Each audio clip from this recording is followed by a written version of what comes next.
Okay. All right, I'm going to reset this here for you. All right. So, welcome to Gravity. This is our Clearview cockpit, and we're going to show you. And you are? I'm Dave Flint. Okay, nice to meet you, I Dave. lead our UX team. All right, great. So yeah, our Clearview cockpit, starting at the top. This is a 34-inch OLED capacitive touchscreen. It's continuous. So unlike Air, we have 3 separate screens. This is a completely continuous screen, so you can touch pretty much any region of it. Above our new landscape-oriented pilot panel, and both of those things, as you know maybe from Air, sitting a little bit higher, and with that steering wheel, much less obstructed view. So many more elements visible and accessible.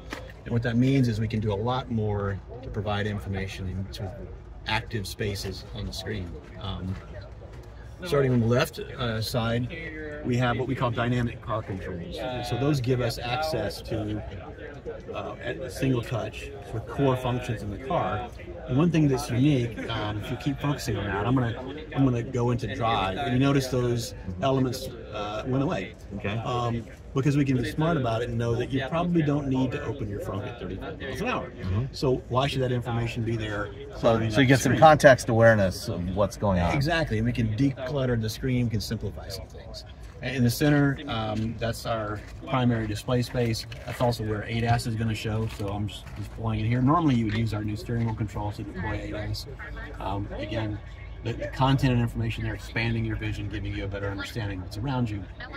On the right side of the screen, these are our application spaces. Very similar to Air, but we've provided this new home screen that gives you tiles that represent kind of glancable information from the applications that are running in the car. So our core applications, navigation, media, and phone, we'll add others over time, including weather apps. And those are meant to give you, again, a sort of sense at a high level what's happening, and then surface core functions, so you don't have to go digging deep into menus or in the application itself to access some core things. Now, one thing that's a little bit different from Air is here we have independence, so we call multitasking. Right? So I can have one application up in this top element of our Clearview cockpit, and down in the pilot panel a different application. Or I could have the same application and just do different things. Right, so if I different views of the map. Or exactly. So I can, have this information for tracking in that view, maybe an overhead view here, but then of course I can switch that and not give up any information in that space. And then because we've got what we call application widgets, even if I move into a mode like this, I don't lose access to sort of critical information that can be useful on the drive. Okay. This is all well and good, and it's important for us to be able to give you all this information in an uncluttered way, but sometimes it's too much. You just want to take it away. So what we have is digital detox. That gives you a way to reduce all of that clutter, to quiet the screen down, to give you just the information you need, but always be able to bring it back in a touch. Kind of like the old Saab night mode in the Very similar, 90s, yeah. It's basically trying to recognize that there's a lot of information here, and sometimes I just don't need all that information to take it away and quiet it down. A couple other things I'll show you. With all these great touchscreens and all this information at your fingertips, we still believe it's really critically important to provide these physical buttons, these physical affordances that give you access in a very predictable way. Yep. So in our CID, we have these core functionalities. Our volume control still works the way a volume control works. We also give you flexibility to customize these buttons to represent whatever function you want to have. The 2 outboard buttons here? These 2 outboard buttons are customizable, right? So, throughout the UI, if I decided I want to do, hey, I want my heat seater on that one, then I can set that functionality there. On our new steering wheel controls, those are capacitive controls, so I'll be able to swipe up and down, left and right. I'm going to show you what it does. If you were to swipe up and down, effectively you'll be navigating through your application level. So keeping your hands on the wheel, you can choose a different application, then decide if you want to touch. And if you wanted to keep your hands on the wheel, for instance, and you swipe this direction, then effectively I can get at the most recent media or the most recent places that I've navigated to. It's a recent list that I can just gently swipe into and access. It's not every single function, but these core tasks that we can surface and give you confidence to keep your hands on the wheel and access that information. Okay. So that's generally the overall function. And in the Gravity, the pilot screen is now fixed in place. It no longer retracts into the dashboard. That's correct. Last thing I'll show you is what we call sanctuary. So, you know, cars are a lot of things. Vehicles are a lot of things for us. One of the things they are is a place of refuge, a place where I can sort of get away from things. I can be myself, or I can be with others.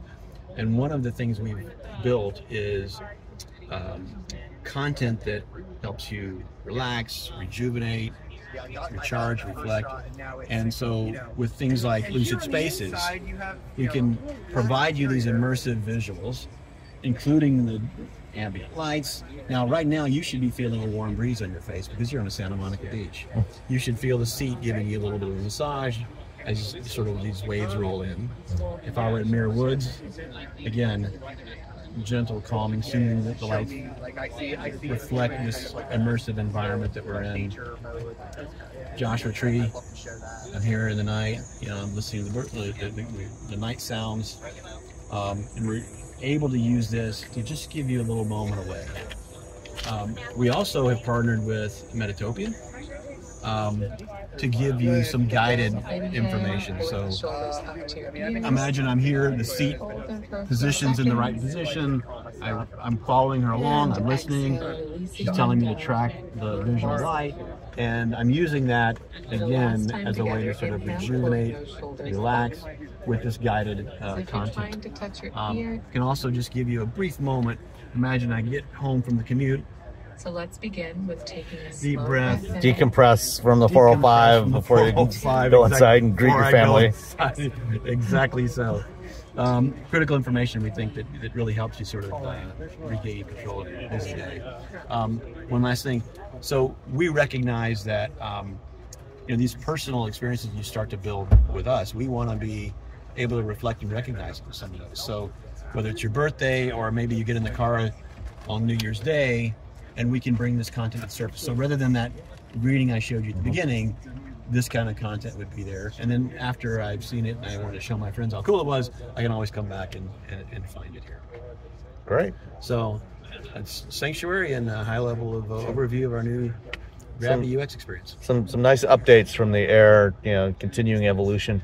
Are we going to see some of these sorts of things show up in the Air as well, in the existing Air? Yeah, so it's our intent that we can begin to move some of these things into Air over time.